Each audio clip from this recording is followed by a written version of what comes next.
හස්ත මුද්‍රාවල එන ප්‍රබල වගේම සරල මුද්‍රාවක් තමයි භෛරව මුද්‍රාව. මුලින්ම ඔබට පහසු භාවනානුයෝගී ඉරියව්වකින් වාඩි වෙන්න. කොන්ද හිස කෙලින් තියාගන්න. ඇස් දෙක සැහැල්ලුවෙන් පියාගෙන මුළු ශරීරයම ලිහිල් කරන්න. චලනයකින් තොරව ශරීරය තබා ගන්න. දකුණු අත අරගෙන වම් අත උඩින් තියන්න. අත් දෙකේම අල්ල ඉහළට. මේ භෛරව මුද්‍රාව. ඒ වගේම මේකේ ෆීමේල් වර්ෂන් එක. ඒකට අපි කියනවා භෛරවී මුද්‍රා කියලා.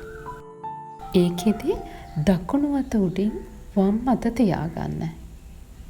අපේ අත් දෙක ඉඩ සහ පිංගල නාඩිය නියෝජනය කරනවා. ඒ වගේම ඒකීයත්වයත් උත්තරීතර විඥානයත් නියෝජනය කරනවා. ප්‍රාණයාම වලදී වගේම මෙඩිටේෂන් වලදී අපිට භෛරව මුද්‍රාව පාවිච්චි කරන්න පුළුවන්.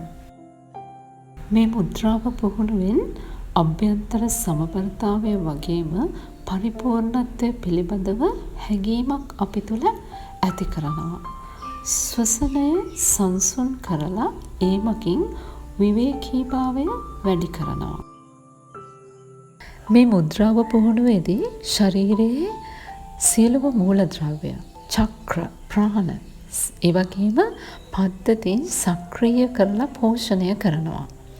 ඇතුළාන්ත ප්‍රඥාව සහ ඒකීයත්වය වැඩි දියුණු කරන්න මේ මුද්‍රාව උදව් වෙනවා. ඒ වගේම අභ්‍යන්තරව ගැඹුරු සාමයක් සහ නිශ්ශබ්දතාවයක් මේ මුද්‍රාව පුහුණුවෙන් ඇති වෙනවා.